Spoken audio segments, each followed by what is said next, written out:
Allez, de retour, dernière ligne droite pour OLTV dans cette longue journée. L'après-match d'OL Bordeaux, on jouait la 12e journée de Ligue 1 et l'OL qui a malheureusement concédé le match nul à domicile face aux Girondins de Bordeaux. Un but partout, l'OL qui avait pourtant ouvert le score dans cette rencontre à l'issue de la première mi-temps sur un but signé Oussem Aouar, un petit peu il faut le dire, contre le cours du jeu. L'OL qui avait, semble-t-il, fait le plus dur en rentrant au vestiaire sur ce magnifique but signé donc Oussem Aouar, bien servi par Nabil Fekir, 1-0. Ce sera d'ailleurs le score à la pause entre les deux formations. Et au retour des vestiaires, malheureusement, Lyon a eu de grosses difficultés face à une très belle équipe des Girondins de Bordeaux qui, logiquement, sont parvenus à égaliser à un quart d'heure de la fin. C'est Cornelius qui a marqué et donc égalisé pour Bordeaux. Bordeaux qui aurait même pu remporter ce match. Au vu des 90 minutes de jeu, c'est une contre-performance pour l'OL qui ne reviendra donc pas sur Lille, tenu en échec hier face au Paris Saint-Germain. Un petit point de gratté seulement pour les Lyonnais. On va d'ailleurs regarder l'ensemble des matchs de cette 12e journée de Ligue 1. On vous le disait en avant-match, c'était très important cette rencontre face à Bordeaux puisque Lille s'était incliné hier 2-1 au Parc des Princes. L'OL avait l'occasion de revenir à 3 points des Lillois. Malheureusement, ce match nul ne permet pas aux Lyonnais d'engranger un maximum de points. La suite des rencontres, ce sera à partir de 20h aujourd'hui. Strasbourg, Toulouse, Caen, Rennes, Reims, Monaco, Nice, Amiens, Dijon, Nîmes. Et puis demain, 3 rencontres au programme à 15h, Nantes, Guingamp. Saint-Etienne qui jouera également face à Angers. Et puis Montpellier qui recevra Marseille. Au classement, vous le voyez, actuellement l'OL qui reste à sa 4e place avec un match en plus dorénavant, qui ne revient pas sur Montpellier, qui ne revient pas trop sur Lille et surtout qui maintenant est à la merci des Marseillais, 19 points qui jouent demain. Marseille qui pourrait revenir et dépasser l'Olympique lyonnais demain en cas de victoire face à Montpellier. La suite de ce classement avec, vous découvrez donc la 11e place de Toulouse notamment et les 3 dernières places occupées pour le moment par Amiens, Monaco avec 7 points seulement en ce début de championnat et Guingamp qui est 20e pour le moment et lanterne rouge de Ligue 1. Jérémy Bréchet qui a commenté la rencontre pour LTV m'a rejoint. Jérémy a un but partout donc. Voilà, l'OL ne méritait pas vraiment mieux aujourd'hui au vu de sa prestation et puis au vu de la prestation des Bordelais qui, on l'a entendu dans les propos d'ailleurs d'après-match, auraient pu l'emporter. Hein. Oui, je pense quand même que le score paraît juste, mais c'est vrai que c'est vraiment un coup d'arrêt parce qu'après 2 victoires en championnat, on a tous espéré une 3e victoire et puis surtout c'était une opportunité, mais donc opportunité ratée, vraiment de prendre un peu de points par rapport à Marseille qui joue Montpellier, ils peuvent se faire accrocher et puis opportunité ratée aussi de prendre de la confiance avant le match de mercredi puisque c'est vrai que pour l'instant on n'a pas vraiment réussi à faire un match plein. Là ce soir on a fait un match plein mais dans l'autre sens où ça a été c'était vraiment un match compliqué. Ouais. Ouais, grosse difficulté, on le verra notamment en images et puis en statistiques. En images, il y a quasiment pas grand-chose à ressortir en termes d'occasion pour l'OL. Il y a eu ce but d'Oussem Aouar, heureusement, on a envie de dire, mais c'est vrai qu'on a rarement vu l'OL aussi peu productif, notamment offensivement. Bah oui, très peu de tirs, hein. Je pense que tu le diras après, très peu de tirs, mais surtout très peu de mobilité devant. J'ai trouvé nos attaquants vraiment très arrêtés et pourtant il y a eu plein de systèmes dans ce match. Bruno a tenté justement de faire bouger un peu tout ça, de mettre un petit peu plus d'animation ou de changer les systèmes pour que les joueurs se fassent mieux que ce qu'ils faisaient à ce moment-là. C'était vraiment un match, oui, très arrêté. Alors, ce qui est bizarre, c'est que c'est bien après une semaine d'entraînement en commun, mais parfois peut-être que le rythme, quand il tombe, la fraîcheur tombe aussi. Donc, ça peut l'expliquer, mais ça aurait pu se terminer à 1-0. Puisque finalement on était un peu en difficulté. Il y a eu des tirs encore une fois contre nous, mais on était dans l'ensemble assez solide. Et sur un long ballon, on se fait avoir, c'est vraiment dommage. Et tu le disais, l'OL qui retrouvera les rencontres, la Ligue des Champions dès mercredi face à Hoffenheim. C'est pas forcément une préparation idéale et puis qui terminera sa série en fin de semaine avec le retour à la Ligue 1. On va aller voir Arnaud Rivenet dans le couloir des vestiaires qui doit se réchauffer puisque la température est bien tombée du côté de Lyon. Arnaud, petite analyse sur la rencontre. Là aussi, j'imagine beaucoup de déception. L'OL qui a affiché un drôle de visage aujourd'hui. Hein. Oui, excuse-moi Gab, j'ai pas entendu ce que tu m'as dit. Eh ben, débrouille-toi. Bon, d'accord. Bon, si tu veux l'analyse du match, je pense qu'on a ce qu'on mérite. On n'a pas donné suffisamment pour avoir plus. On a été pauvre dans le jeu. On a eu très peu de situations, très peu d'occasions.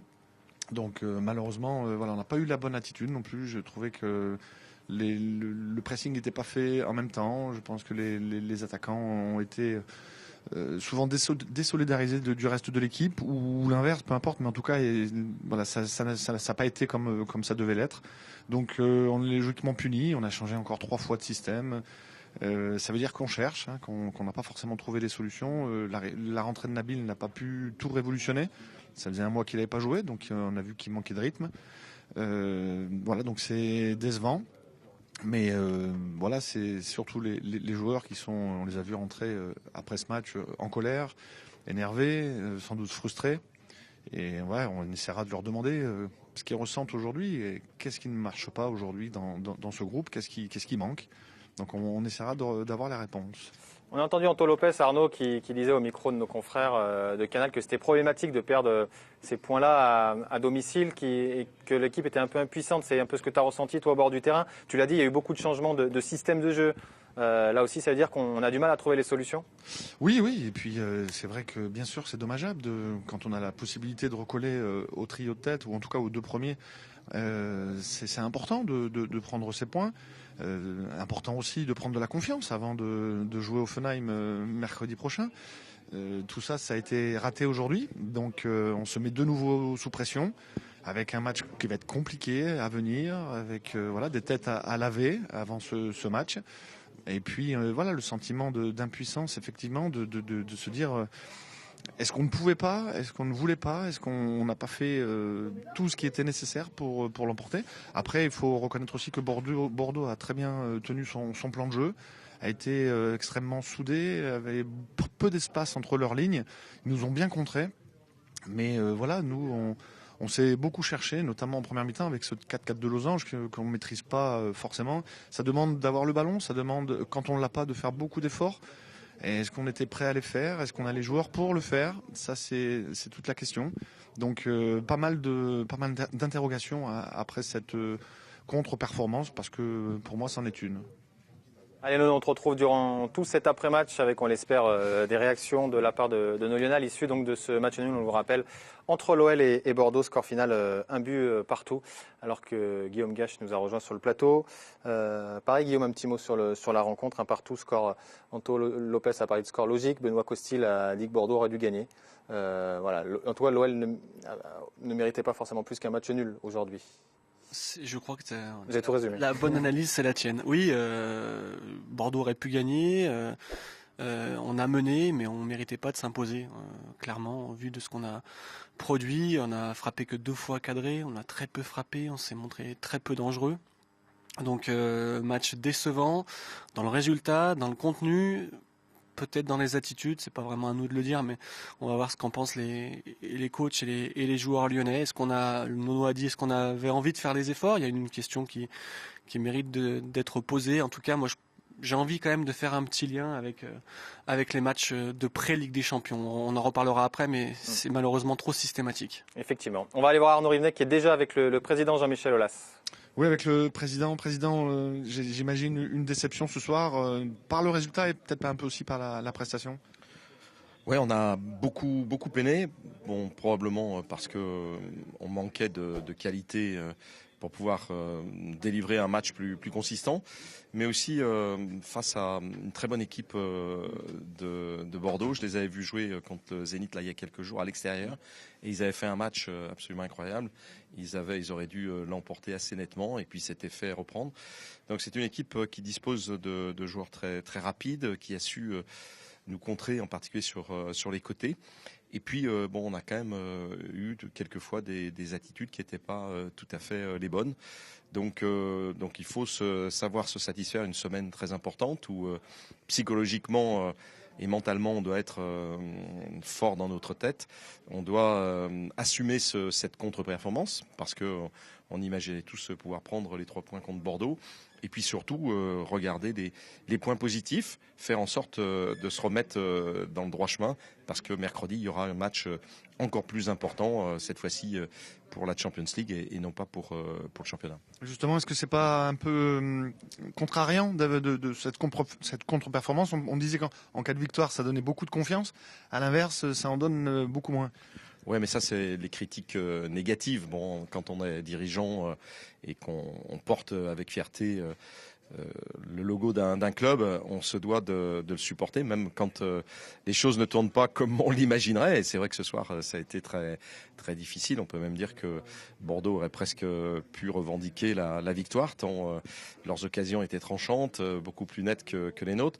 Mais ceci étant, c'est pas comme ça que ça marche. Ce qui qu'on vient de faire, c'est de retrouver les ingrédients, le mental, qui vont nous permettre de résister et de battre Offenheim, parce que c'est nécessaire pour l'Olympique Lyonnais.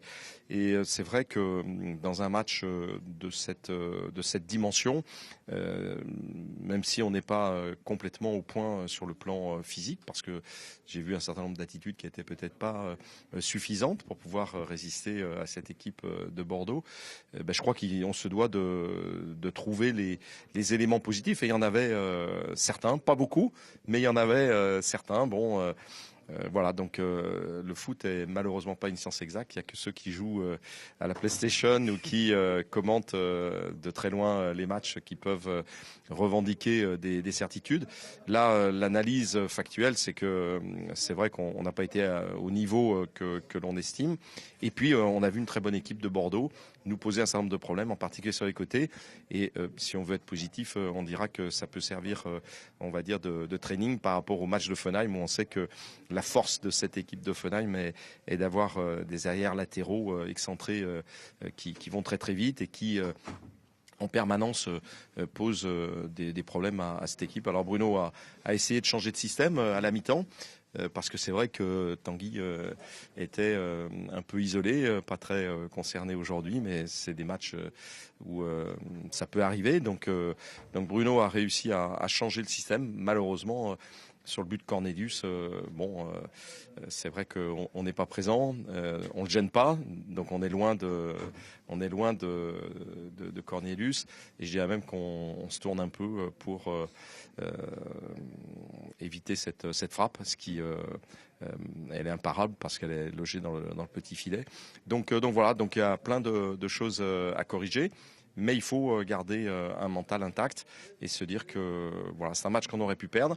C'est un match où on fait match nul. Bordeaux ira gagner à l'extérieur, c'est sûr, contre des équipes qui sont nos adversaires.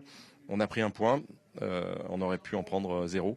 Donc il faut positiver parce que mercredi, c'est le match et je sais que nos joueurs et le staff vont en tirer les enseignements pour être beaucoup plus forts dès mercredi. On a beaucoup parlé de Memphis en ce début de semaine, enfin en tout cas sur la fin de semaine dernière. Aujourd'hui, il s'est fait un petit peu chahuter par les supporters. Ouais, d'autres aussi, parce que il n'a pas été excellent comme il l'est d'habitude. Et c'est vrai que comme le foot est un sport et un jeu très médiatisé. C'est pour ça que je fais toujours attention dans mes déclarations de ne pas aller obligatoirement en amont d'un certain nombre de scénarios qui peuvent arriver. Là, inévitablement, comme il n'a pas été au meilleur de sa forme, il a subi, comme un certain nombre d'autres, des petites critiques, des petits sifflets. Voilà. Mais je sais que c'est un grand joueur avec un orgueil et une ambition qui est forte. Donc il nous doit une revanche et il va nous l'apporter, j'en suis convaincu, dès mercredi. Merci Président, on l'espère nous aussi. Merci. Merci au Président Jean-Michel Aulas pour cette réaction alors que Ed Milson nous a rejoint sur le plateau d'OL TV. C'est un grand plaisir, Ed Milson, de t'avoir avec nous. Tu as porté les couleurs de l'OL durant de longues saisons 2000 à 2004. On va revoir quelques images d'ailleurs de toi. On en a retrouvé notamment de ton premier match où Jérémy Bréchet jouait également. C'était à Saint-Etienne. Est-ce que tu te souviens de tout ça, Ed Milson? Bonsoir tout le monde. C'est un plaisir d'être ici et rencontrer. Ça fait longtemps que je parle pas avec. Je vois pas Jérémy. Je continue. Je suis ici encore une fois et regarder un match et aussi de rencontrer des amis. On se souvient donc ça, premier match je crois avec toi pour l'OL, c'était à Saint-Etienne. Et rapidement on avait compris que tu aimais prendre des risques et que tu aimais le jeu long. Écoute, c'est pas pour prendre des risques. J'ai déjà à 17 ans avant, je pense que le défenseur qui fait un bon sortie de ballon pour faire de bonnes choses. Aujourd'hui, le football moderne, me demande beaucoup à ça. Des gardiens qui jouent avec le ballon, des centrales qui sortent bien le ballon avec une bonne conservation des ballons. Et le début, c'est un peu difficile pour s'engager à la façon de jouer en Europe, mais peu à peu, j'ai commencé à m'adapter. Jérémy, vous avez bluffé sur ce match à Saint-Etienne. Ah oui, c'est sûr. Tu étais arrivé, je crois, 2 jours avant et tu avais fait quelques dribbles dans la surface. Je pense même que je m'étais arrêté avec les gros yeux comme ça. Non, mais c'est vrai que moi, ce qui m'a marqué, c'est ta qualité de transversale. C'était incroyable. Et je crois l'avoir jamais revu, peut-être Boateng au Bayern de Munich, mais sinon, elle partait très forte. Elle arrivait tout doucement. C'était un régal. Jean Boin, Jean Jaurès. Ouais. Jean Jaurès, Jean Boin, bim, traverser la... C'est bien aussi qu'on a été des joueurs offensifs et vite comme vous, comme Malouda aussi, c'était facile. Se mettre sur le corner et faire courir. 4 ans, on l'a dit à l'OL, Edmilson, tu as fait partie de ces joueurs qui ont gagné les premiers titres du club, qui ont participé à l'ascension du club. Est-ce que tu es conscient aujourd'hui, quelques années plus tard, de faire partie des figures de ce club? On te voit d'ailleurs au musée, notamment, où tu allais faire un petit tour. C'est partie des rares champions du monde du club, hein, parce qu'il avait gagné la Coupe du Monde avec le Brésil en 2002.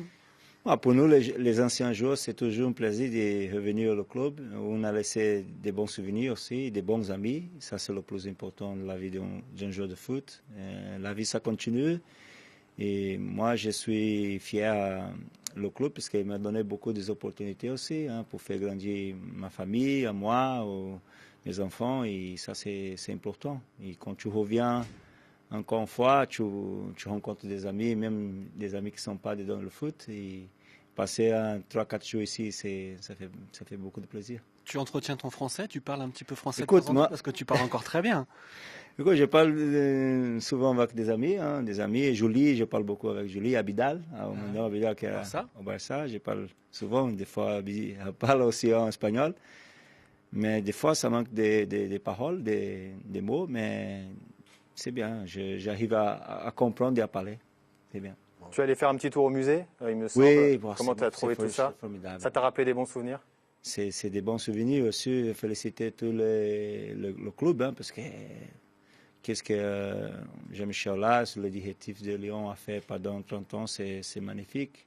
Aujourd'hui, Lyon, j'ai voyagé partout, pour le monde. Lyon est bien respecté, sa façon de jouer, un nouvel stade, un centre d'entraînement et le musée pour nous c'est formidable. Aujourd'hui, hier j'étais avec les trois filles, ma 3 filles, et on a profité, on a beaucoup de choses bien, de bonnes sensations.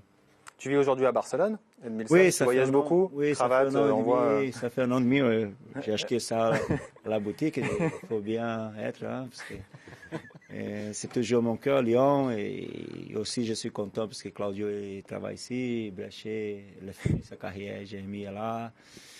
Et nous sommes à Barcelone, ça fait un an et demi avec la famille, j'ai fait beaucoup de collaborations avec la Fondation Barça, je joue avec les anciens, quand le genou va bien. Et aussi j'ai fait beaucoup des actions, mais je ne viens pas souvent ici parce que j'ai beaucoup de voyages aussi particuliers par rapport à mon travail au Japon. Qu'est-ce que tu as pensé du match, Edmilson? Lyon a eu des difficultés pour jouer cette équipe. Oui, c'est un peu de difficulté. Bordeaux, je pense que Bordeaux a fait un bon match aussi. Il y a bien des joueurs intéressants. Pablo est revenu du Brésil, non? Il était en sélection.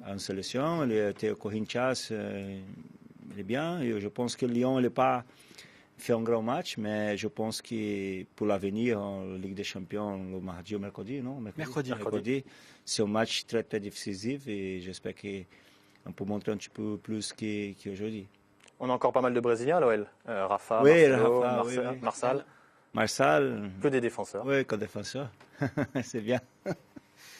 Tu suis toujours les matchs? Alors, on t'a vu ici aujourd'hui, mais tu n'es pas tous les matchs ici au Groupama Stadium, mais tu arrives quand même à suivre tout ça. Tu l'as dit, tu as toujours l'OL dans ton cœur, mais tu arrives facilement à suivre tous les matchs de l'OL? Oui. Les matchs de Champions League cette année, et le match, quand j'ai de temps, je regarde les matchs de Liga. C'est intéressant, voir l'évolution de l'équipe et voilà, même si on n'est pas à Lyon, on est toujours avec l'équipe aussi. Parce que nous sommes lyonnais, hein, toujours. Hein. Non, Jérémy? On va regarder les statistiques générales du match. Guillaume, on va les regarder avec toi parce qu'on en a un petit peu parlé en tout début d'émission pour vous montrer que l'OL a eu quand même quelques difficultés durant la rencontre pour contrecarrer un petit peu cette équipe de Bordeaux. Et puis surtout, l'OL s'est procuré peu d'occasions. On commence avec les stats générales en termes de possession, c'est équilibré. Oui, et c'est ce qui fait qu'on a eu de la difficulté, on l'a dit avec Jérémy pendant le match.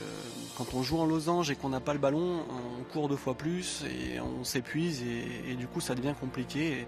Et ces chiffres vont venir corroborer un petit peu le sentiment qu'on a eu pendant le match d'impuissance ou d'un jeu offensif qui n'a pas vraiment existé ce soir. Et ça c'est assez rare parce que quand on regarde les chiffres, notamment des tirs lyonnais cette saison, voilà, c'est aujourd'hui. Alors que Lyon, jusqu'alors, était l'équipe en France qui tirait le plus, et de loin, avec plus de 200 tirs en 11 matchs. Donc, match assez particulier ce soir. Allez, direction le couloir des vestiaires. Arnaud Rivet en compagnie de Lucas Touzard. Ouais, avec un garçon forcément déçu, frustré, tout en colère. Enfin, il y a plein d'adjectifs qu'on peut mettre ce soir. Qu'est-ce qui n'a pas été ? Oui, c'est vrai que ce soir, je pense que le sentiment de toute l'équipe, c'est la frustration. Je pense que voilà, on est passé à côté de notre match. On n'a pas su déjà répondre physiquement à cette équipe de Bordeaux, qui nous a posé des problèmes. Je pense qu'en première mi-temps, on n'a pas su bien ressortir le ballon. On n'arrivait pas à trouver nos attaquants, que ce soit lancés ou pour se créer des occasions. Voilà, après en seconde période, ça a été un peu mieux, mais voilà, c'est vrai que c'est compliqué ce soir. On est tous très déçus. Voilà, après c'est de notre faute, on assume totalement et voilà, c'est le foot. Il y a des jours comme ça où ça va moins bien. Malheureusement, ça arrive un peu trop souvent en ce moment. Mais bon, voilà, faut se poser les bonnes questions et puis repartir de l'avant. Le système en première mi-temps n'a pas l'air de vous convenir. On sentait que vous cherchiez, même si a priori les joueurs ce système a peut-être été choisi pour que tous les joueurs soient dans leur position préférentielle, mais ça n'a pas été évident du tout. Oui, c'est vrai que c'est pas ça n'a pas forcément bien fonctionné ce soir. On avait pas mal travaillé à l'entraînement ce système, donc on sait les automatismes qu'on doit avoir dans ce système. Je pense qu'on était trop loin les uns des autres pour se trouver, notamment en première période. Et on a eu du mal à se créer des phases de possession intéressantes vers l'avant pour pouvoir espérer aller de l'avant et se procurer des occasions. Et voilà, on était un peu possession stérile, un peu derrière. On n'arrivait pas à passer le milieu de terrain avec une possession dans le camp adverse. C'était ça qui était compliqué. Voilà, après, c'est vrai qu'on a plusieurs systèmes à nos possibilités. Va falloir voir ce qui est le meilleur système pour nous à l'avenir. Voilà, c'est vrai que chaque système nous on va dire nous ajoute des choses supplémentaires qu'on peut faire. Maintenant, voilà, faut voir lequel est le plus adapté aux joueurs en ce moment. De l'extérieur comme ça, alors bien sûr c'est facile à dire, mais on a le sentiment que quand ça ne va pas, comme ça, quand les rouages sont pas bien huilés, il n'y a pas quelqu'un qui emmène tout le monde, qui rebelle un peu, qui vient bouger un peu tout ça. Est-ce que c'est aussi ton sentiment ? Oui, c'est vrai. Je pense. C'est peut-être un manque. Voilà, on sait qu'on a Nabil qui est un leader technique par sa faculté, voilà, à créer des différences. Voilà, je pense que après sur le terrain, des fois c'est difficile de se faire passer des signes, mais à travers voilà une communication et tout, je pense que ça peut être possible. Et voilà, je pense que on sait tous que on n'a pas fait bien les choses ce soir. Et voilà, mais à un moment donné, c'est dur dans le feu de l'action. On se l'est dit à la mi-temps, mais voilà, après il y a des choses qui qui vont pas et c'est comme ça. Bon après voilà, il faut pas non plus voir tout noir. Je pense que il y a quand même un match nul et voilà, on stagne mais voilà, on recule pas non plus. Il y a un match important qui arrive rapidement. C'est justement voilà sur ce genre de match. On me dit si tu le gagnes, ça peut donner la confiance. Là, c'est loin d'être le cas, mais ça donne aussi la possibilité assez rapidement de vous rattraper et en tout cas de montrer ce qu'il ne faut pas faire, surtout mercredi. C'est ça qui est bien, on va dire, dans le foot. Les points positifs, c'est que voilà, qu'on a la chance de jouer tous les 3 jours. Donc voilà, c'est à chaque fois un nouveau match, une nouvelle équipe qu'on rencontre. Donc voilà, c'est à chaque fois des matchs différents et on a la possibilité de se rattraper sur ce qui n'a pas été ce soir et on aura l'occasion dès mercredi. Merci beaucoup Lucas. Merci à toi. Merci beaucoup. Merci à Lucas Touzard-Edmi. L'OL joue en Ligue des Champions dans quelques jours. La Ligue des Champions, ça te connaît. Tu en as joué quelques-uns de matchs avec l'OL, avec un but à Arsenal, on se souvient, qui était phénoménal, de la tête. Oui, la Ligue des Champions, c'est toujours à part. Oui, c'est à part. Et aujourd'hui, c'est très important que le club joue la Ligue des Champions. Hein. Et c'est de prestige, c'est de l'argent, c'est beaucoup de choses aussi pour le joueur, pour le staff. Alors, il y a un bon chemin hein, et c'est important ce match mercredi. Il faut faire un bon résultat ici. Je pense que le classement, ça va venir. Hein. Je pense qu'il faut mettre un peu plus d'intensité par rapport au match d'aujourd'hui, mais le chemin est bien. On a le sentiment que les jeunes joueurs lyonnais ont du mal justement dans ces matchs qui précèdent la Ligue des Champions. Quand on regarde les matchs qu'on a joués avant la Ligue des Champions, c'est Caen, sans doute notre plus mauvais match de l'année, match nul. Nantes ici, on a été en grande difficulté aussi. Nîmes, on gagne, mais ça a été dur aussi. 3 nuls, 1 victoire et sans doute 4 des plus mauvais matchs de l'année sur les 15 qu'on a joués. Est-ce que c'est dur de précéder un match de Ligue des Champions? On a déjà un petit peu la tête à cette Coupe d'Europe, à ces étoiles et à ces matchs d'importance. Est-ce que tu peux comprendre ça, toi qui as été joueur? Oui, des fois, il y a des joueurs qui ne savent pas gérer ça. Non? Je pense des joueurs qui on va rentrer tranquille. J'ai un peu peur de blesser, de fatiguer, d'économiser un petit peu, mais il faut aussi garder la 2e, 3e place, hein, parce que c'est important pour l'avenir de la Liga aussi et pour le championnat. Mais je pense que tous les matchs sont importants. Au niveau, quand tu joues à l'Olympique Lyonnais, il faut toujours mettre l'intensité, parce qu'il y a beaucoup de qualités de joueurs et un bon jeu, et il faut mettre d'intensité toujours tous les matchs. Jérémy, dans l'investissement, dans le contenu en tout cas, on se rend compte que ça commence à être un point commun entre tous ces matchs qui précèdent la Ligue des Champions quand même. Oui, mais c'est vrai que le manque d'intensité dont parlait Demi, c'est un peu récurrent dans beaucoup de matchs. Et parfois, ça arrive dans des périodes un peu faibles du match. Mais là, c'est vrai que c'est toute la durée du match, voilà, ça a duré.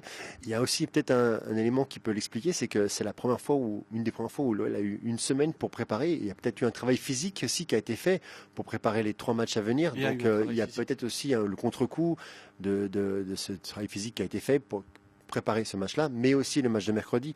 Donc, il y a plein d'éléments qui peuvent expliquer qu'aujourd'hui, il y a eu une contre-performance, en tout cas dans le contenu, quoi. Généralement, on avait des creux pendant les matchs, dans l'intensité. Une équipe qui était bien devenait un peu moins bonne sur un quart d'heure. Là, c'est vrai que sur les 90 minutes, il n'y a pas eu un véritable moment, un quart d'heure fort où on s'est dit tiens, là, on est en train de prendre l'ascendant. Ça a été linéaire sur tout le match, malheureusement. Ouais, c'est vrai. Et puis, je pense que c'est pour ça que Bruno a essayé de changer de système un petit peu pour mettre un petit coup de boost dans l'animation. Mais l'animation, elle vient plutôt de l'entente entre les joueurs, du mouvement créé, des placements, des combinaisons. Et on ne sent pas d'affinité vraiment, enfin du moins sur ce match-là. Il ne faut pas tirer de conclusion sur un match comme ça, mais sur ce match-là, on voyait qu'il n'y avait pas vraiment d'affinité dans le jeu, quoi. Et finalement, c'était pas un losange non plus. Le losange dont on parlait en début de match s'est transformé plus en 4-3-3 parce qu'on avait Nabil joué beaucoup ailier droit et Bordeaux s'est calqué un peu sur nous et ça nous a vraiment empêché de développer du jeu et de ressortir les ballons, quoi. Edmilson, merci beaucoup d'être passé à notre micro. Et puis à très vite, on aura l'occasion de se revoir, je crois, à Lyon d'ici la fin de saison. Merci beaucoup. Merci à vous. À bientôt. On va dérouler le match. On va commencer, messieurs, avec une première action à la 10e minute de jeu, un but bordelais qui a été refusé logiquement pour une position de hors-jeu. Guillaume l'a vu rapidement qu'il y avait hors-jeu. Les arbitres ont fait appel à la vidéo assistance, la VAR, pour annuler ce but. Bien joué Guillaume sur le coup parce que... Nous on était à peu près en phase, donc on a vite vu qu'il était dans une position limite et ça a mis un petit peu de temps à être officialisé et validé, mais bon, pour nous ça faisait pas trop de doute avec Jérémy, on a vite vu, et puis à l'arrivée quand même, il y a quand même presque 2 mètres, donc voilà, décision logique de Monsieur Millot, mais c'était un petit peu annonciateur des difficultés qu'on allait avoir dans ce match. Ouais, puis les attaquants bordelais nous ont mis un gros pressing d'entrée. Justement, sur l'action, on voit qu'ils sont 3 à nous mettre un pressing. Et c'est vrai que Jason, qui n'a pas l'habitude de faire les erreurs, a été pris sur le coup. Gérald Baticle nous a rejoint au micro de LTV. Merci Gérald. Premier sentiment à l'issue de la rencontre, j'imagine qu'à la place du staff, on n'est pas forcément satisfait de la prestation à l'issue des 90 minutes. Hein.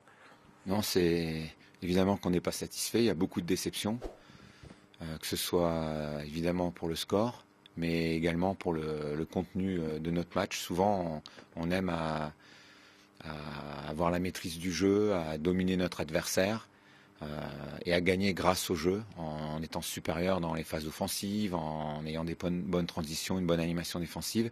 Et ce soir, même déjà à la mi-temps, on a le sentiment que l'essentiel c'était de mener, c'était bien, mais on avait déjà le sentiment que ça tournait pas bien et qu'on n'était pas équilibré, qu'on était forcément en danger pour la deuxième mi-temps. D'où le changement de système, pardon, où il y a aussi peut-être une raison aussi au-delà. Oui, alors à la mi-temps, on a essayé de rectifier et de rééquilibrer l'équipe en verrouillant davantage les couloirs, parce qu'en première mi-temps avec le losange, le problème du losange, c'est justement ça, c'est d'avoir de la présence rapidement dans les couloirs et pas que le latéral, et de réussir à coulisser très vite sans trop reculer lorsqu'il y a des renversements de jeu.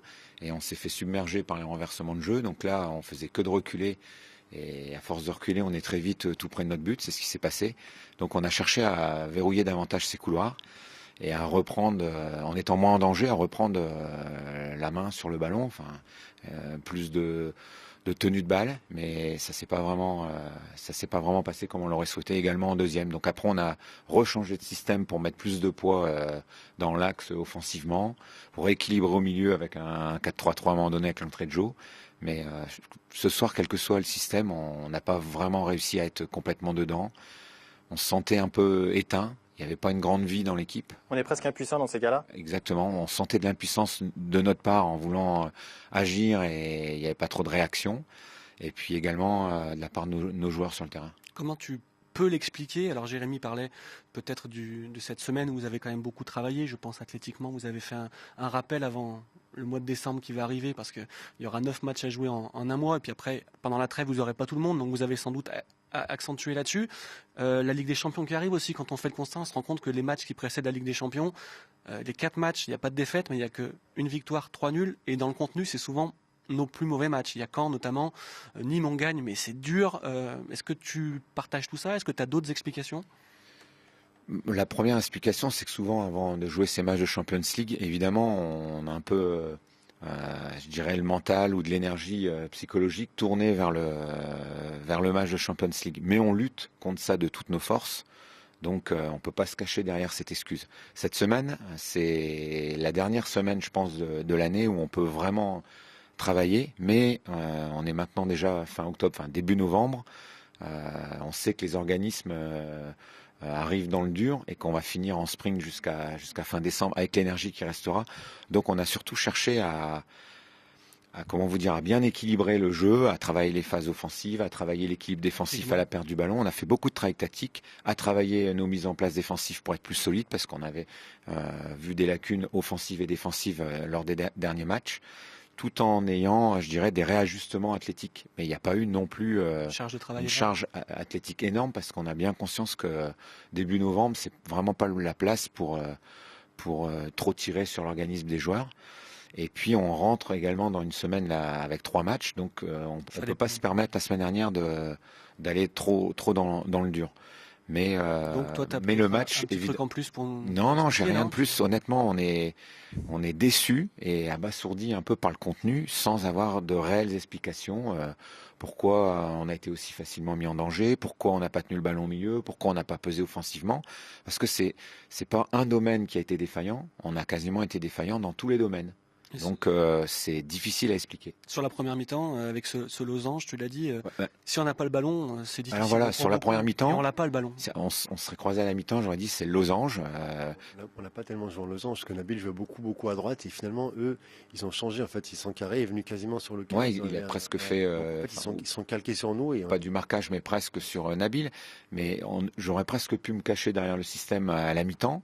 Mais il s'est avéré après en changeant que c'était pas vraiment le problème du système, parce qu'on a aussi fait des superbes matchs avec le losange, avec des adversaires qui avaient envie de nous contourner, de nous faire courir sur la largeur avec des renversements, et ça nous a gênés, mais pas plus que ça. Et aujourd'hui, on a été gênés en première mi-temps et on a également été gênés en deuxième mi-temps. La tête, la confiance est-ce que ça peut aussi expliquer, parce qu'on a le sentiment en deuxième mi-temps que Memphis notamment perd 2-3 ballons de Suisse, c'est pas dans ses habitudes. Bertrand, quand il rentre, il sait pas trop comment se positionner, il perd aussi 2-3 ballons, techniquement il n'a pas l'habitude de perdre. Est-ce que ça peut jouer au fil du match ou peut-être dès l'entame? Je pense déjà dès l'entame, on n'est pas dans une grande période de résultats et de confiance, mais on travaille à l'entraînement également pour favoriser la mise en confiance avec des situations où on doit trouver de la réussite et se mettre en confiance à travers le travail. C'est pour ça que c'est important.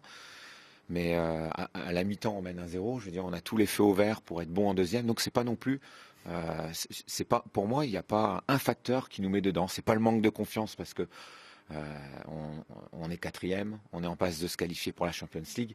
Il y a beaucoup de feux qui sont ouverts. Et puis on se retrouve à être devant au tableau d'affichage alors qu'on mène. Voilà, on mène à la mi-temps. L'essentiel, on leur a dit à la mi-temps, ça va pas dans le contenu, il faut absolument corriger tactiquement, corriger dans l'intensité, dans les intentions.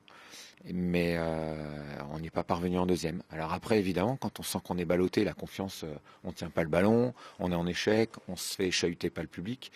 Mais on est des sportifs de haut niveau, on est habitué un petit peu à affronter divers facteurs, et on doit être solide mentalement, bien plus solide que ce qu'on a fait. Donc c'est pas non plus le facteur qui explique notre déconvenue. Alors tu l'as dit, Gérald, à la mi-temps vous meniez 1-0. On va voir le but justement pour le détailler un petit peu avec toi sur pratiquement un exploit d'Oussem Aouar qui met un but extraordinaire sur un service de Nabil Fekir. Tu l'as dit, là, quand vous rentrez 1-0 à la mi-temps, comme c'est alors pas le plus dur qui est fait, mais on est content de rentrer 1-0 à la mi-temps sur ce but qui est, rappelons-le une nouvelle fois, très très beau, et puis surtout qui confirme la bonne forme d'Oussem Aouar notamment. Oui, là, on fait un mouvement combiné côté droit, et Oussem, il vient de très loin, il vient faire une belle fermeture au deuxième, il a une superbe réponse technique en ouvrant bien son plat de pied, et en jouant la sécurité, il prend pas de risque à mettre de la force, il la met là où il faut la mettre sans mettre beaucoup de volume. Là, on le voit pas, il part de très loin, mais il sent bien, il accompagne bien l'action, et il arrive avec le ballon devant lui parce qu'il arrive de derrière. C'est super intéressant. Mais on a très peu retrouvé ces situations. Bonne répartition dans la surface, Gérald, ça doit te plaire ça. Il y a un appel au premier, un appel un peu en retrait. C'est ça. Là, on est dans les 3 zones devant le but. C'est là où il faut être. Et ce but fait partie des 2 tirs cadrés lyonnais durant la rencontre. Oussem Aouar, on l'a dit, très grande forme, 10e but en Ligue 1, et puis un joueur qui est beaucoup utilisé. Oui, il a joué son 11e match de rang à plein. 11 fois 90 minutes de rang depuis le match de Caen. On voit les stats de son match. Ouais. Et il est utilisé à gauche, dans l'axe, en milieu relayeur. Il fait tout bien et il est efficace. C'est son 4e but sur les 7 derniers matchs de Ligue 1. Il est essentiel, c'est lui qui a ouvert le score à Angers, c'est lui qui a ouvert le score aujourd'hui. C'est son 10e but en Ligue 1, donc c'est un premier palier intéressant pour lui. En 46 matchs, 47 si on compte celui de Bastia qui n'a pas été abouti et qui ne s'est pas terminé, on s'en souvient bien. Donc ce sont des chiffres intéressants pour quelqu'un qui est quand même à la base milieu relayeur. Ça fait un but tous les 4 matchs et demi, c'est quand même plutôt correct. Gérald, vous appuyez beaucoup sur lui, on va revoir quelques-uns de ses buts d'ailleurs cette année. C'est un joueur qui a pris encore une autre dimension depuis le début de saison, on a l'impression. Non, mais évidemment, Oussem, c'est un talent, c'est de la classe pure. Donc on a souvent le sentiment qu'il force pas parce qu'il est puissant, il est beaucoup plus puissant qu'on veut bien le croire. Il est difficile à bouger dans les duels. Après, il voit le jeu avant les autres, ce qui lui permet de jouer au milieu de terrain et de bien distribuer. Et il a cette aisance technique qui lui permet de faire du jeu au milieu de terrain, d'éliminer des joueurs avec une certaine facilité, sans jamais forcer, et puis d'avoir une présence devant le but avec souvent la bonne réponse. Oui, il est plutôt à droite devant le but. Il est très à droite devant le but. Tous les jours. Il est très à droite devant le but et il est surtout présent est souvent dans les bonnes zones. Si on regarde tous les matchs, il a c'est 2-3 occasions par match. Oui, c'est une qualité pour un milieu relayeur. On sait que c'est peut-être ce qui manque encore un petit peu à Tanguy, d'être décisif, soit dans la passe, soit dans le but. On travaille avec Tanguy. Alors Tanguy, c'est pas qu'un problème de gestuel, c'est qu'il est souvent un petit peu en dehors de la surface. Et c'est plus dur de marquer à 20 mètres que comme Oussem l'a fait en étant à la réception du ballon à une bonne dizaine de mètres. Il a marqué de la tête son premier but, Oussem, à Angers la semaine dernière. Donc, il est complet, pied gauche, pied droit. Souvent, il est en mouvement. Souvent, dans le jeu en mouvement. Il arrive de derrière, mais il arrive vraiment. Avec ballon au pied, c'est là où il percute. Mais c'est vrai qu'Oussem est très souvent en mouvement avec ou sans ballon, et c'est pour ça qu'il est fort. Mais Tanguy a une grosse frappe, sans doute un peu plus lourde que celle d'Oussem, qui lui a plus une frappe travaillée, précise. Tanguy, il a une grosse frappe, c'est exactement ça. Et Oussem, il lui manque encore la grosse frappe. Il a le petit enroulé bien précis. Nabil Fekir passe du pied droit, oui. C'est rare aussi. C'est sa 24e passe décisive en Ligue 1 avec l'OL et c'est sa 2e seulement du pied droit. La première, on s'en rappelle tous puisque c'était lors d'un match qui compte pour tous les supporters lyonnais, c'était dans le derby 2016-2017. Il avait semé son adversaire direct avec une accélération et un centre du droit pour Sergi Darder qui avait, après son somptueux but contre le PSG, avait conquis le cœur des supporters lyonnais avec ce but contre Saint-Etienne. On voit à nouveau, c'est très dur pour les milieux de terrain d'être à la fois derrière pour colmater et verrouiller devant la défense et d'accompagner les attaques. Mais dès qu'un milieu arrive à avoir les jambes pour accompagner les offensives, il se retrouve souvent en bonne situation avec le ballon devant lui et le milieu adverse qu'il a souvent lâché. C'était le cas sur ce but-là pour Sergi. Gérald Amontolibiera, un tout dernier mot sur Hoffenheim qui a battu cet après-midi d'ailleurs Leverkusen 4-1 à Leverkusen. C'est très bon à l'extérieur, ouais. Gérald. Vous avez l'occasion mercredi de faire un très très grand pas vers la qualification pour les huitièmes de finale. J'imagine que vous y pensez déjà depuis un petit moment, j'imagine. Oui, non, mais tout ça on sait. Déjà à l'aller, en ayant étudié leur jeu, on avait bien conscience qu'il y avait des choses à faire chez eux et qu'il y aura des mises en danger chez nous face à cet adversaire. Donc là, depuis, ils ont encore progressé dans leur championnat puisqu'ils étaient un peu irréguliers au niveau des résultats et ils viennent 2 fois de suite de gagner, dont cet après-midi et Flo qui y était. Donc on va voir le retour, on va ensuite l'analyser en vidéo, mais bon, on a joué un gros match chez eux et on a vu qu'il y avait un gros potentiel offensif, qu'il y avait des failles défensives, mais il faudra évidemment jouer un vrai match de Champions League contre eux de très haut niveau pour aller chercher ce qu'on recherche. Merci beaucoup Gérald d'être venu à notre micro comme toujours. Merci encore une fois.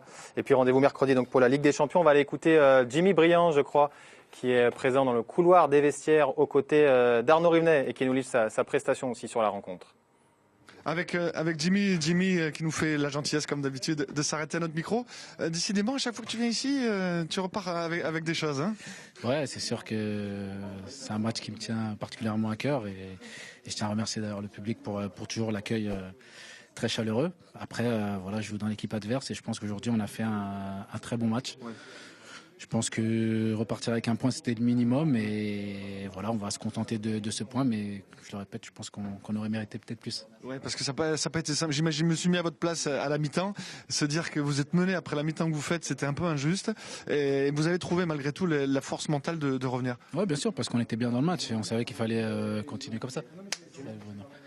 Et voilà, c'était un petit peu dur d'être mené à la mi-temps. Mais on s'est accroché. On savait qu'on allait avoir d'autres situations.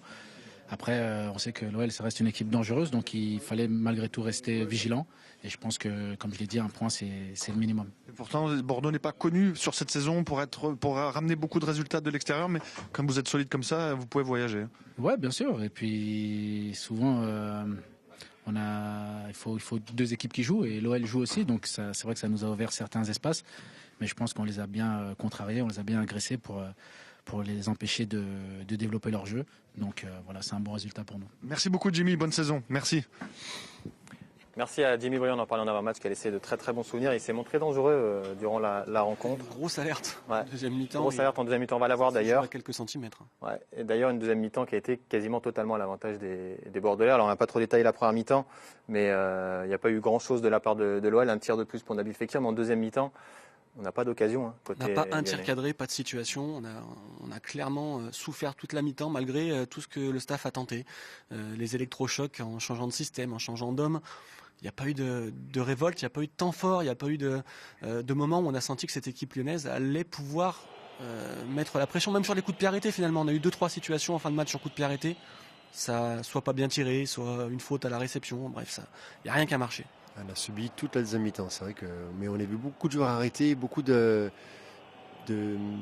d'attitudes un peu bizarres, c'est vrai, de joueurs qui voulaient peut-être pas trop le ballon non plus, peut-être un manque de confiance. En tout cas, je pense qu'on peut être content de repartir avec le point de match nul. Et on les voit, les occasions bordelaises. Et on a été pris souvent dans du jeu direct, dans du jeu long, dans notre dos. Et là, sur ce coup-là, ça se joue à quelques centimètres. On a vu le ouf de soulagement d'Anto Lopez. Et surtout ces ballons longs, Jérémy, on a eu du mal à gérer. Et d'ailleurs, le but vient comme ça. Bah oui, c'est un peu comme le but que nous, on marque, que Moussa Dembélé marque il n'y a pas longtemps. C'est vrai que soit on est au pressing et qu'on évite le jeu long, soit on recule très vite. Et là, sur ce coup-là, la défense centrale a eu du mal à reculer. Comme sur le but, d'ailleurs, on a du mal à reculer aussi. Et, on ne cadre pas le porteur et on est assez haut, donc il y a de l'espace. Même si là, il faut se lever comme le ballon qui est donné, parce que c'est un ballon extraordinaire. Le but, on va le voir justement, le but bordelais, celui de l'égalisation, signé Cornelius à un gros quart d'heure de la fin. Tu l'as dit, ballon en profondeur, avec peut-être un manque de réaction de la part de nos Lyonnais dans la surface. Oui, on n'est pas au pressing. C'est un long ballon dans le dos de Marcelo sur Camano qui prend la profondeur. Heureusement, le retour de Raphaël, mais c'est vrai que le deuxième ballon est pour Cornelius qui met un plat du pied, non, un coup de pied, un peu. Ouais. J'ai l'impression qu'il fait tibia à pied, mais en tout cas, il la place bien au ras du poteau, quoi. Ouais. On est loin, nos milieux de terrain, même si on ne jette pas la pierre, mais Jo, il est arrêté là. Marcelo, il doit peut-être sortir avec un peu plus d'à propos, aller au contact de la frappe. Rafa, il fait le geste qui va bien, il ne peut pas faire bien mieux, mais sur une longue chandelle comme ça, on a le temps quand même, Jérémy, normalement, d'être un peu plus près du frappeur que ça, et on ne réagit pas comme il faut. Déjà, il faut reculer plus vite, parce que ça, Camano, il part de loin, donc on aurait peut-être pu voir sa course et reculer plus vite. On est pris, parce que c'est Rafa qui sauve finalement le coup, qui vient bien resserrer dans le dos de Marcelo, mais ensuite, ils ne sont pas le temps de revenir. On voit sur notre caméra qu'ils reviennent, mais un peu en marchant, ne croyant pas justement à ce deuxième ballon. Et c'est souvent ça, quand on n'est pas attentif, qu'on se dit pas qu'il va se passer quelque chose, une tuile, et c'est là où ça se passe. Et en effet, le ballon revient dans les pieds de Cornelius et lui, il se pose pas de questions. On a souffert beaucoup sur les deuxièmes ballons ce soir, tu l'as dit pendant le commentaire. Et le deuxième ballon, c'est souvent synonyme d'engagement. Il faut y être, il faut faire la course avant que le ballon retombe. Enfin, c'est l'investissement. C'est vrai qu'il faudrait qu'on s'inspire un peu, que tous les joueurs s'inspirent un peu de Raphaël, parce que lui, dans l'investissement et dans l'agressivité, dans l'intensité, on l'a vu sur la fin de match aussi, notamment. On en manque. Alors, je pense que parfois il y a des explications quand les joueurs ont envie de bien faire, justement. Gérald le dit, ils ont travaillé tactiquement, toutes les situations de contre, de gestion de l'infériorité. Quand on a envie de bien faire, parfois on fait moins et on peut avoir moins d'agressivité, mais là c'est vrai que c'est assez récurrent et les deuxièmes ballons c'est ça, quoi. C'est l'envie de s'arracher, d'aller arracher le ballon dans les pieds de l'adversaire, de pas laisser centrer, de pas laisser frapper, et on laisse vraiment trop jouer. Allez, direction la conférence de presse. Bruno Genesio, l'entraîneur de l'Olympique Lyonnais, s'est exprimé il y a quelques minutes et il nous livre lui aussi son sentiment sur cette rencontre et ce match nul de l'OL, un but partout face à Bordeaux. D'abord une grosse déception par rapport au résultat, mais surtout par rapport à ce qu'on a montré, ou plutôt ce qu'on n'a pas montré. Difficile à chaud d'avoir une explication rationnelle. Il faudra discuter entre nous, revoir le match beaucoup plus attentivement que lorsqu'on est comme ça sur l'instant, sur l'émotion. Donc c'est difficile à expliquer pour l'instant, mais en tous les cas, le constat est qu'il nous a manqué quasiment de tout ce soir pour faire mieux.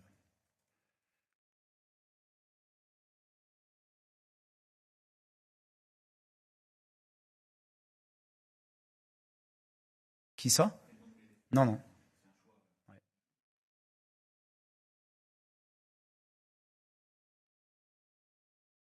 À la mi-temps, l'idée c'était de rééquilibrer notre milieu de terrain et les couloirs, puisqu'avec le système 11 losange, on sait qu'il y a parfois des difficultés à bien défendre sur la largeur, et ça a été un de nos gros problèmes en première mi-temps, avec beaucoup de renversements de jeu qui nous posaient problème. Donc l'idée c'était de reformer un bloc avec plus de densité sur les côtés pour mieux défendre. Mais en dehors de ça, il nous a manqué beaucoup de choses aussi lorsqu'on avait le ballon, à savoir de la simplicité, du mouvement. Je pense de la confiance aussi pour poser plus de problèmes à cette équipe de Bordeaux, puisqu'on leur a quasiment posé poser aucun problème, si ce n'est sur le but marqué.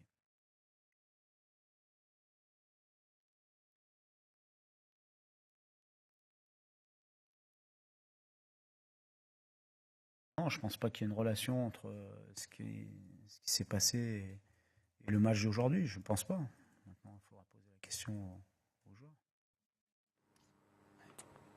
Voilà pour la conférence de presse de Bruno Genesio, visiblement très déçu du résultat. On va voir la dernière occasion du match, 86e minute, le coup franc de Depréville. J'imagine que comme moi, vous avez eu chaud, messieurs, sur le coup franc qui est détourné et qui passe très très proche des buts d'Anto Lopez. C'est culotté de la frapper aussi loin, mais c'est vrai qu'il met une bonne frappe coup de pied. Elle est détournée par le mur et elle vient mourir juste à côté du poteau droit. Anto Lopez semblait sur la trajectoire, mais la frappe est vraiment très belle. Elle est touchée par Martin Tarry. Et ça passe très proche des buts lyonnais et il restait 3 minutes à jouer. On va écouter cette fois-ci la réaction de l'entraîneur bordelais Éric Bédouet, qui lui aussi était en conférence de presse il y a quelques minutes et il a livré son sentiment sur ce match nul des Girondins de Bordeaux. Écoutez-le. Largement mérité. Sur l'ensemble des occasions, c'est vrai qu'on pouvait faire plus, mais déjà, c'est bien. On a été cohérent du début à la fin. On avait changé un petit peu de système. Yaro rentrait, apportait sa touche d'international, d'ex-international, mais avec son expérience, il apporte ce côté-là, ces touches-là, et c'est bien. Mais tous les joueurs ont été vraiment, et ceux qui sont rentrés en cours de match ont vraiment été exemplaires, et c'est une bonne chose.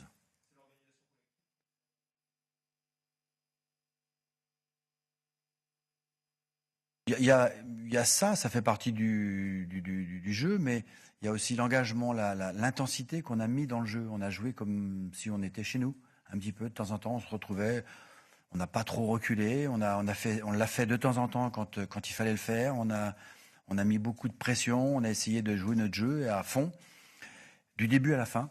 Et ça, c'est vraiment un match peut-être qui sera référence pour nous. Allez, ça il arrive, c'est le bazar. ça parle. Bonsoir, ça va bien ? Ça n'a pas changé, il faut toujours prendre un micro à la télé. C'est comme ça que ça se passe. Voilà, ça se passe toujours avec un micro. Merci Bart d'être avec nous. Mais merci de me recevoir. Ça fait 4 ans que je me suis pas assis derrière cette table. Je suis tellement content. Puis après cette belle victoire 3-0, je vais être tranquille lundi soir. On a fait match nul. Alors Bart, on va l'expliquer lundi, nouveauté sur l'antenne d'OLTV. Je te propose, on va regarder une petite bande-annonce. Oui. Et puis tu vas nous expliquer tout ça ensuite. Avec plaisir. Lundi, il se passe un truc très important. Je ne vous connais pas, monsieur. Regardez la bande-annonce.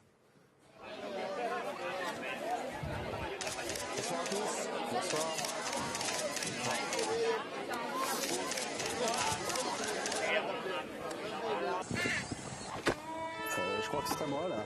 Ah, vous êtes tout seul. Serge Collonge, OLTV, Porte et Fenêtre Magazine. Durant votre émission, va-t-on parler corrida ? Ah mais c'est une libre antenne sur OLTV, au 04 84 80 69 2 fois. Vous téléphonez, vous passez en direct. On va parler de corrida. Bah, pourtant, on dit que votre émission, ça va être un peu olé, hein. Le soir, 22h, c'est OL Night System. OL Night System à partir de lundi à 22h sur l'antenne de LTV. Le pitch un petit peu, qu'est-ce que OL Night System avec le En fait, c'est extrêmement simple. C'est une émission en direct d'une demi-heure où les téléspectateurs, néanmoins supporters, pourront réagir sur l'actualité du club avec des sujets qu'on va donner en début d'émission. Donc vous pouvez imaginer facilement, mon cher Gab, et je ne vous ai pas appelé Guillaume, ça arrive rarement quand même. De le signaler. Aurais-tu un post-it ou quelque chose pour te rappeler qui est qui ? Non, le professionnalisme avant tout. Et donc les gens vont pouvoir réagir au 04 84 80 69 2 fois pour parler évidemment de la rencontre de samedi soir, enfin de samedi après-midi, donc c'est d'aujourd'hui. Ouais. Et puis aussi on parlera d'Offenheim vraisemblablement lundi. J'ai pas encore le conducteur, en tout cas les sujets qu'on va développer lundi, mais c'est à 9 chances sur 10, voilà à peu près les sujets qu'on va développer. Alors c'est tous les soirs à 22h c'est ça. sur l'antenne d'OLTV. Oui. Et puis tu invites donc tous les supporters à venir débattre de sujets qui seront présentés en amont. C'est ça. Avec tous les supporters de l'OL sur le compte d'OLTV, j'imagine. Oui. Le compte Twitter. Exactement. Ça promet des débats. Oui, ça promet des débats. Après, certains diront que c'est un peu une folie douce que de donner la parole comme ça en direct à des supporters qui peuvent être mécontents, mais ça fait partie du foot. Voilà, quand je regarde un match, il y a des moments où je suis fou de rage et puis il y a des moments où je suis ravi. Ben voilà, on est tous un peu supporters dans l'âme, on est tous un peu sélectionneurs dans l'âme, on est tous un petit peu footballeurs dans l'âme. pas souvent avec le talent, mais avec l'envie, et ben on va donner la possibilité à tous les supporters de l'Olympique Lyonnais de pouvoir intervenir chaque soir et en direct sur l'actualité du club. Certains ont raconté que ça va être filtré ou que sais-je encore. Eh bien, je propose à ces gens qui ont déjà lancé des rumeurs de regarder l'émission. Ils pourront en parler après. Et d'appeler, ils pourront en parler après, mais parler un petit peu avant, comme ça je trouve que c'est intellectuellement malhonnête. Donc voilà, ils pourront avoir la possibilité d'intervenir et d'appeler. Donc voilà, je leur lance un message ce soir en direct sur l'antenne d'OLTV pour l'après-match. Eh bien, ce sera fait, c'est fait plutôt. On te retrouvera dans un superbe décor. Oui. Alors tout est en location, on n'a pas fini de payer. Donc faut pas trop en parler, on est un peu pendu encore. Ça peut à tout moment exploser. Hein. Oui. Donc il y a des traites qui tombent comme ça qu'on ne peut pas régler. Ouais. Donc on va faire attention, mais il y a un très joli décor qui a été fabriqué par toutes les équipes de l'Olympique Lyonnais que je remercie ici sur le plateau. Et donc là encore, j'invite les téléspectateurs et supporters de l'Olympique Lyonnais à venir lundi soir sur l'antenne d'OLTV à partir de 22h et en direct. Donc ça s'appelle OL Night System et vous pourrez appeler au 04 84 80 69 69. C'est ça. On a bien insisté sur le 69. On avait pensé au 42 au départ. Mais ça collait pas. Il était pris. On s'est dit que c'était pas de très bon goût. Ouais. Donc voilà. Donc ce sera bien 69. Merci Bart. On donne rendez-vous lundi. Puis il y aura d'autres surprises sur l'antenne, d'autres nouveautés sur l'antenne d'OLTV très rapidement. Je pourrais juste te dire, Gab, excuse-moi, que jeudi soir, on recevra Laurent Paganelli. Très bien. On va avoir un invité par semaine et le grand Paga sera l'invité de OL Night System jeudi soir à partir de 22h. Ça promet là aussi une belle soirée. Oui. Avec on va essayer de se marrer. Un homme très drôle, Laurent Paganelli. Messieurs, avant de se quitter, on en a un tout petit peu parlé au Funheim mercredi. La possibilité d'entériner quasiment une qualification, ce ne sera pas fait, même si l'OL l'emporte. Il y aura une belle journée aussi sur l'antenne d'OLTV avec la Youth League en amont. Voilà, mercredi, il faut remettre le bleu de chauffe et puis surtout, faut gagner. Et Gérald en a un petit peu parlé. C'est de la Ligue des Champions. Je pense que dans l'investissement, il n'y aura pas de problème pour le match de mercredi. On a déjà vu depuis le début de l'année, cette équipe-là, elle est capable de passer du noir au blanc, du chaud au froid en quelques temps, parfois même dans le même match. Ce soir, c'était tout noir, malheureusement, mais je crois qu'il faut, comme l'a fait le président, il faut positiver. On a tout raté ou presque ce soir. On a pris un point quand même. Donc ça, c'est plutôt positif. Si ça se passe bien entre Monaco et Marseille, entre Montpellier et Marseille, Lille ayant perdu hier, malgré le faux pas, on va pas prendre de retard. Donc faut garder ça en tête. Il faut surtout faudra surtout élever le niveau de jeu très nettement mercredi pour espérer battre Offenheim et donc faire un grand pas vers au moins la Coupe d'Europe au printemps prochain, puisqu'en battant Offenheim, on aurait 8 points et ça sentirait très bon. Jérémy ? Tu as tout dit, c'est vrai que c'est un autre match, donc une autre vérité, autre compétition, certainement l'intensité sera beaucoup plus importante, donc soyons positifs, c'est un point de prix quand même ce soir, et passons à l'autre match maintenant. Bart, un petit mot. Mercredi, on en parlera beaucoup dans ton émission d'ailleurs, mais c'est vrai qu'Offenheim, ça vient vite. Et puis c'est important. Je vais rejoindre un peu les propos qui ont été tenus à l'instant. Je fais partie de ceux, visiblement comme Guillaume, et je t'ai pas appelé Gab. 2 sur 2, t'es comme l'OL ce soir. 2 tirs, 2 cadrés. C'est déjà pas mal. Voilà, si on gagne mercredi soir, on fera un énorme pas pour les 8e de finale de la Champions League. Et ça reste quand même un des objectifs du club que d'atteindre ces 8e de finale. Ouais. Et ça nous permettra également d'oublier ce samedi soir qui n'est pas vraiment un bon samedi soir, puisque quand on fait match nul à la maison, on ne peut pas être satisfait. Merci beaucoup Bart. On va aller saluer Nono Rinet qui lui aussi sera présent mercredi, qui se coule un petit café tranquillement. Il est pas loin d'une tireuse, mais c'est une tireuse à café. Ça, c'est assez rare pour être signalé. Qu'est-ce qu'il y a, les gars? Vous êtes jaloux, c'est ça, hein? Vous venez me déranger dans mon salon? Non, mais je rêve. Un petit cannelé pour toi. Ouais, je me régale. On fait match nul contre Bordeaux, tu manges des cannelés, toi. Écoute, t'as rien trouvé de mieux. Il n'y a pas de mal à se faire du bien. J'ai pas eu de clients. Bon, je me fais couler un café, j'attends. Quel est votre métier précisément quand vous parlez de ne pas avoir eu de clients? Je dois interviewer des joueurs théoriquement après les matchs, mais là aujourd'hui c'était compliqué. Mais en tout cas, les gars, les délégués ils s'embêtent pas. Hein. Nous on se pèle le jonc dehors, mais eux ils sont bien, hein, je vous le dis. Les petits gâteaux et tout le tremblement. Ils sont bien. Bon, merci Nono pour ta bonne humeur. On te retrouve donc mercredi sur l'antenne d'OLTV. On sera en direct à partir de 20h pour l'avant-match. Je vais remercier toutes les équipes qui ont travaillé depuis... Ciao Nono. Depuis 14h, puisqu'on était en direct depuis 14h aujourd'hui avec la victoire des féminines. Merci à Hervé Croza. Pas trop, ils ne sont pas déclarés. Hein. Franchement, quand même. Merci à Hervé Croza à la réalisation surtout pas. Et toutes ces équipes qui étaient mobilisées. Merci à Cyril Collot à l'édition. Fin de cette belle journée sur l'antenne d'OLTV. Le prochain rendez-vous, c'est donc Lundi soir, All Night System à 22h. Il y aura quand même le flash info de Serge Collonges à 18h30 avant pour avoir tout le week-end de l'Olympique Lyonnais. 22h, donc All Night System où vous pourrez dialoguer avec Bart. Et puis nous, on se retrouve mercredi pour l'avant-match donc de OL Offenheim à partir de 20h sur l'antenne d'OL TV. Passez un bon week-end. Je peux faire le au revoir, s'il te plaît. De toute façon, tu n'as pas le choix. Ouais, bah. Je vais faire juste... Gab, fais comme ça, regarde. Et n'oubliez jamais, l'Olympique Lyonnais est une formidable raison d'être. Heureux. C'est pas de la merde ici. Bonne soirée à tous.